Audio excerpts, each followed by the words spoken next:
So here's a little thumbnail sketch out of my sketchbook. It probably measures about 3 inches in width, a little marker and pen sketch. And what I thought I would do is demo for you how to do a proper water reflection. And even though it looks like it's going to be a pretty straightforward, simple one, there's a couple little things you need to watch out for. So I'm going to start just by doing a little cleanup on this. Typically I would do the water reflection at the end of a rendering.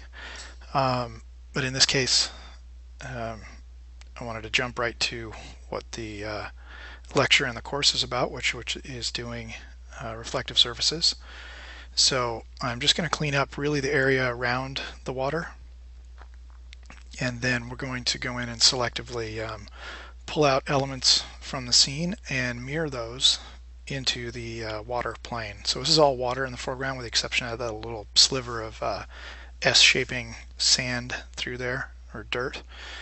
And what I'm trying to do here is just clean up the intersection of the water to the foreground for the architecture, and thinking about how where those elements are going to be in space.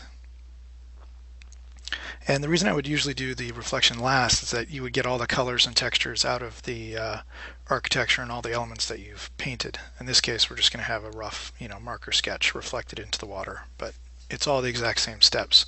And we will finish the water part. In fact, I'll finish it actually in color as well. So all I did there was pull the architectural elements, foreground elements, off the background. And the reason for that was that I need to pull everything that's going to reflect into the water and put it on a separate layer. And it's going to be by far the simplest way to do this construction. So I'm grabbing the lasso tool and I'm just going around and I'm just going to delete the water off of that layer that I made. So I'm just selecting it and then deleting. And I'm going to do the same for the silhouette. And here I'm trying to pay a little bit of attention to the perspective. So it's quite a long lens actually, slow perspective convergence, and that whole section back there to the left half of that architecture is kind of in 1-point perspective, and so I can just use the straight line right across the bottom of that intersection to the water. And then this comes a little bit into the foreground, that wall over there, along this pond or lake or whatever it is. And so I'm trying to clean that up a bit and make sure it's in perspective. And then there's another foreground element there to the right, that little triangle shaped rock or whatever, wall, and that's a little bit closer even. So I'm trying to set up a few overlaps to change and make the reflection a little bit more complex and a little bit more accurate, in that there's going to be, I think, hopefully for you, a couple of surprises that you might not have guessed about how to do this reflection. So first step, I need to clean up the thing I'm going to reflect. And I'm really just cleaning up the silhouette and just using an eraser. And that's about it. So this is a little tedious. I sped it up through this section. There's various speed ups and slowdowns throughout all my lessons for you guys, so that I can try to squeeze more content into the 2-hour target, and really to speed up the tedious stuff more than anything. So now I'm just refining my silhouette of that piece of architecture. I don't know what it is, but some sort of sci-fi something. And now this building that I'm outlining here, this silhouette, I'm imagining that that's some sort of architecture, but it's way, way in the distance. So that's one of the interesting things we're going to reflect. We're going to see if that reflects into this foreground lake or not. I saw this kind of as a little spaceship landed up there. There's like a little landing pad on top of that building, and it's kind of, that's the front there. It's like a front 3/4 view, and I'm not going to go into detail, but that's in my mind. That's what I saw. It was a little ship landed up there. And refining my silhouette. Almost done. Essentially all we really need to do to mirror this into a flat plane, right, is to take all that architecture and flip it vertically. the challenge becomes in knowing where do you flip it on itself. So that's where we need to do a little bit of construction. Once you know the technique, then it's going to be quite simple. It's one of the easiest and most fun things to do. I love putting water into my big scenes and adding a little bit of reflectivity here and there. And it's really easy to do when you have a low camera point of view like this,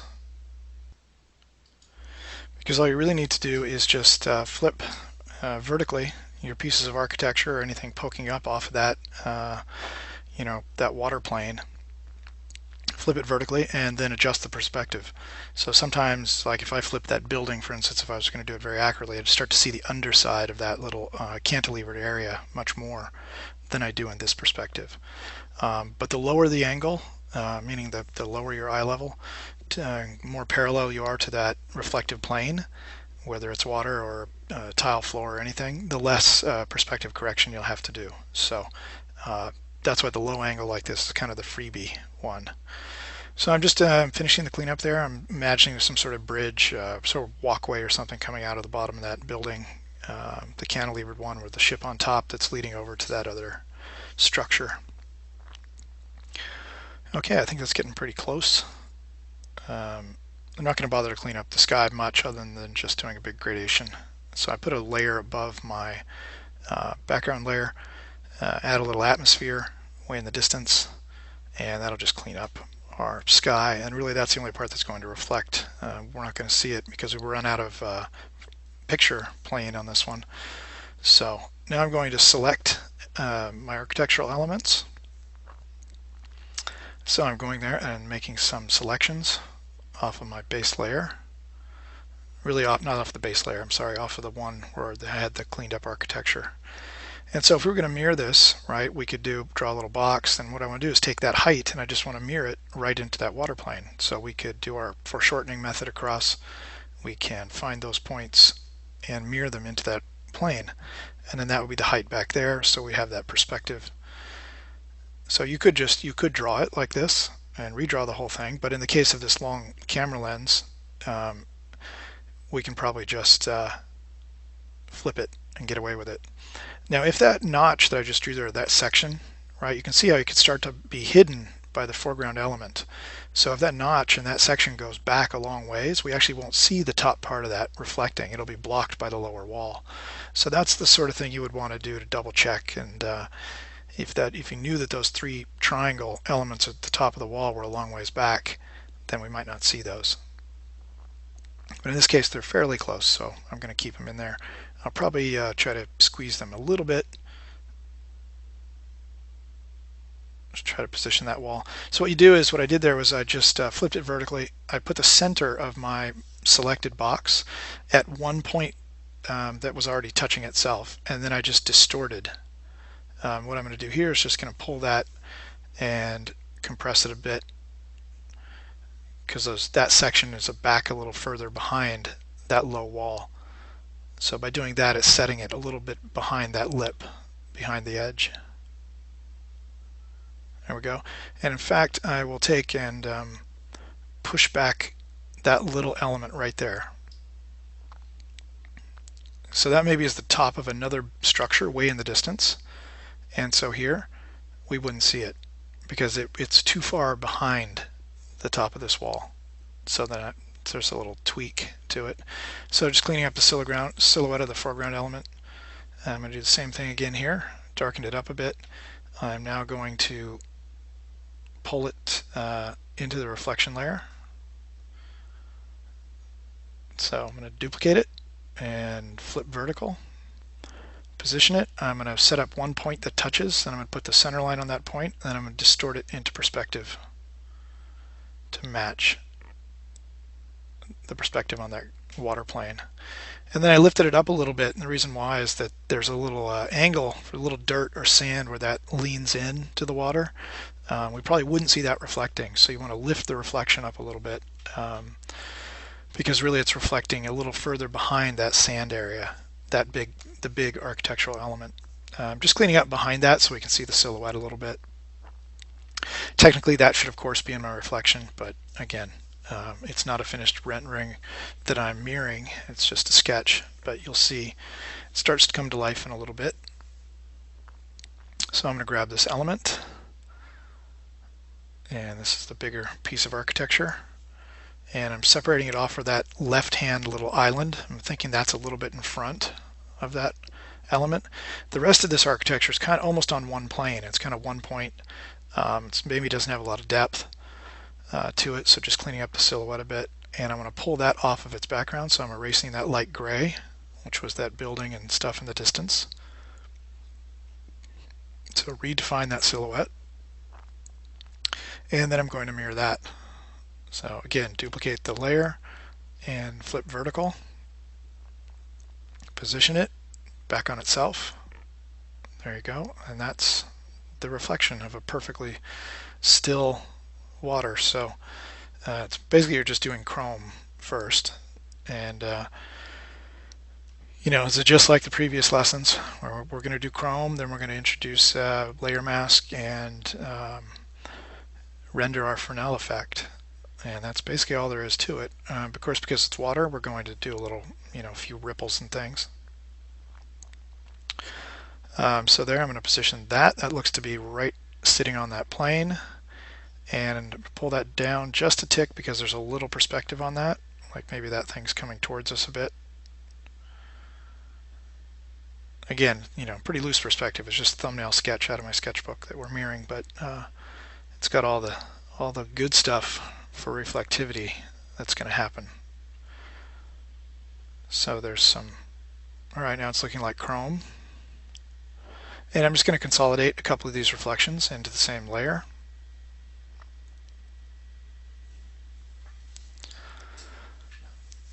So a little layer cleanup. And the one I need to do is the buildings that are way in the distance. We need to figure out, do we see those reflecting or not? So there's the horizon line. Just put a couple of guides in there from my original sketch. So there's the horizon, and let's put maybe a little structure out there, and then just a quick reflection of it.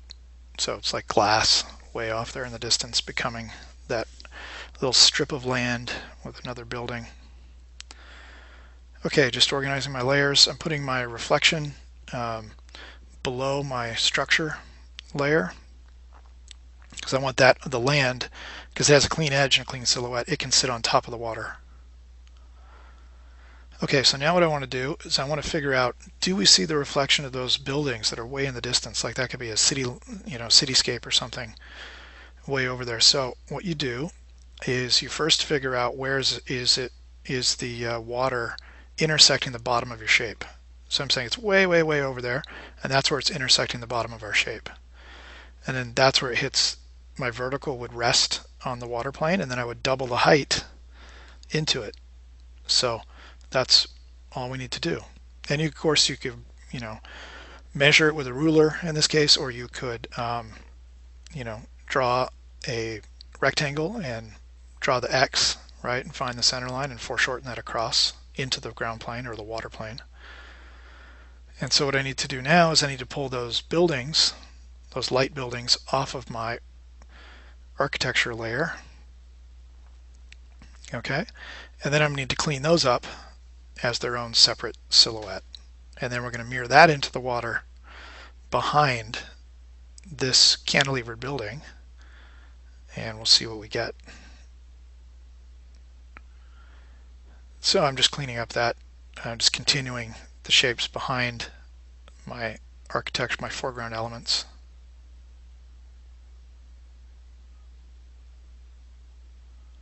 Okay, and then that's the bottom of it. That's where it's going to sit on itself. And now I've got to erase out. So first I had to extend the gray, and now I'm going to continue the silhouette behind my cantilever building. So there we go, almost done. And then we're just going to mirror that.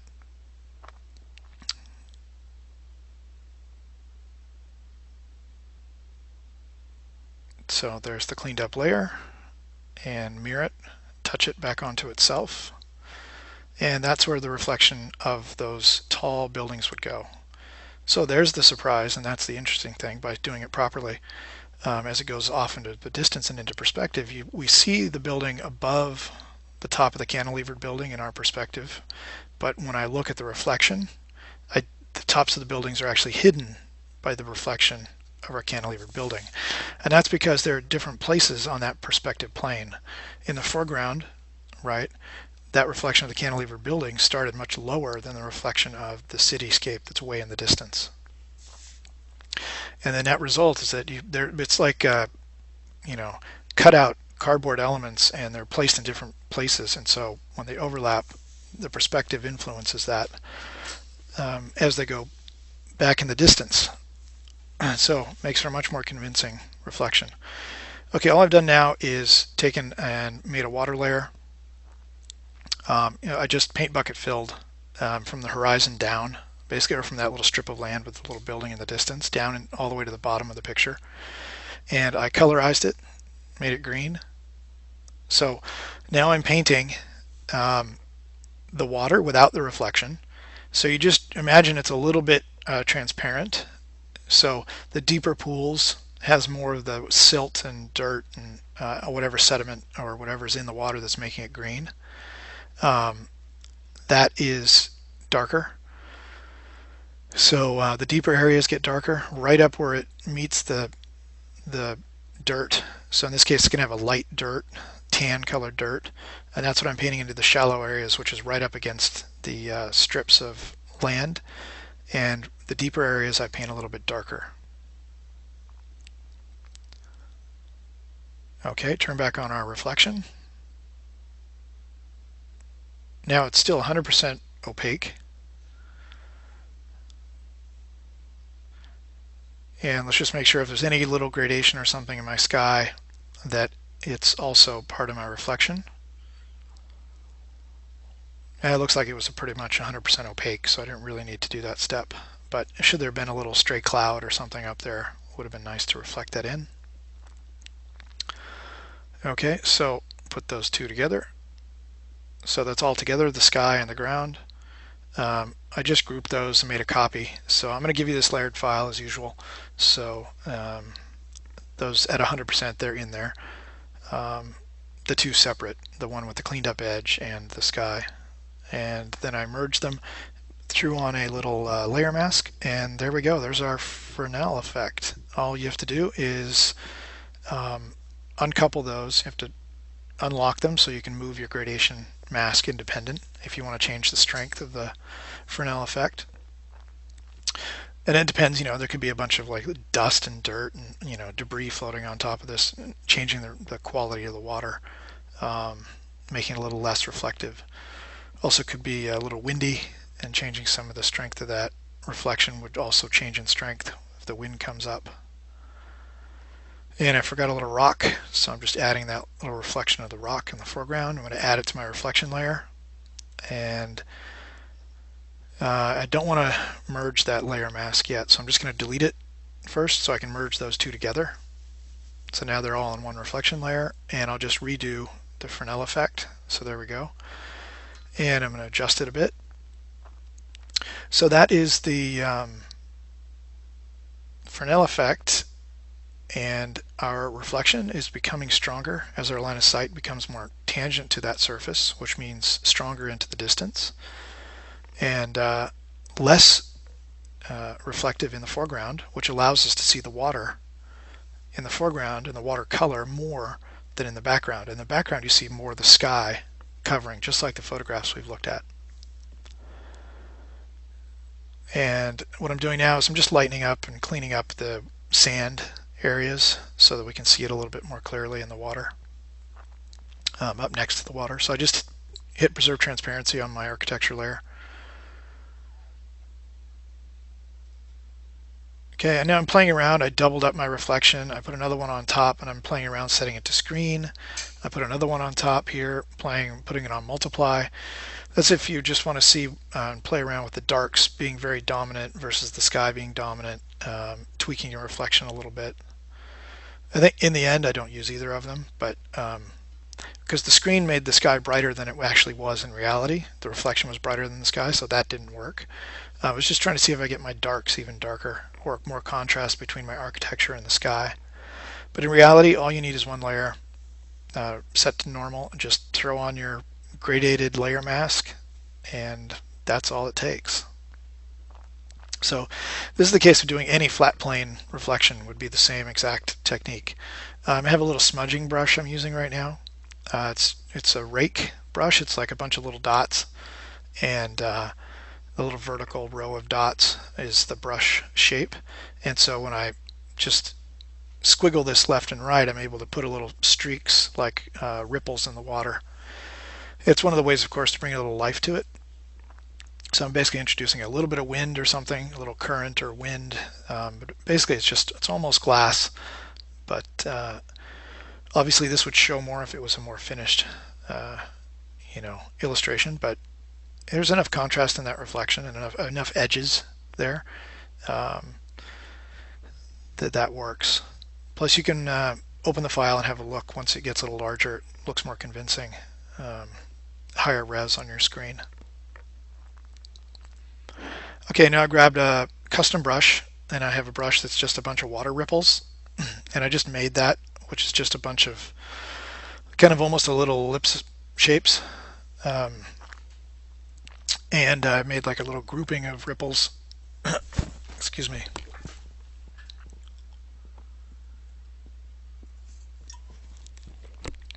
And just compressing that as it goes off into the distance. So you can see as I was painting in the background there, I just compressed my brush shape. So you see I have my brush tip shape open while I'm painting, and that allows me to change the shape of it. So I compress it when I want to make it more foreshortened into the distance, like there's a little bit of wind out there on that water causing those ripples. And then I'm painting the color of the sky and a dark green, and I'm alternating those two colors to do the front face of a wave and the back face of a wave. Of a little ripple. So see, I went and picked the sky there. So I'm saying those ripples, my line of sight is going to bounce off those little waves up to the sky. So I'm bringing a little bit of that sky color into here to make it a little bit more irregular. Break it up a bit because the reflection is just a little too smooth. And then you can go and do dark ones too, because that's like we're seeing straight through the dark water as the face of those little ripples are more perpendicular to our line of sight. And now, of course, we have our layers set up properly. We can change the color independent of the reflection. So it's just like changing the base paint. So I'm just shifting it around, seeing is there anything more interesting, really just to demonstrate how you have full control because of your layer strategy. And I think I'm going to warm it up just a tick. I'm going to go with that, a little bit more yellowish. And the last touch will be to colorize just that little S-shape, more like a Z-shape strip of sand there, just so it makes sense with the water. And so you can see how I could take a grayscale and start to bring color into it quite easily.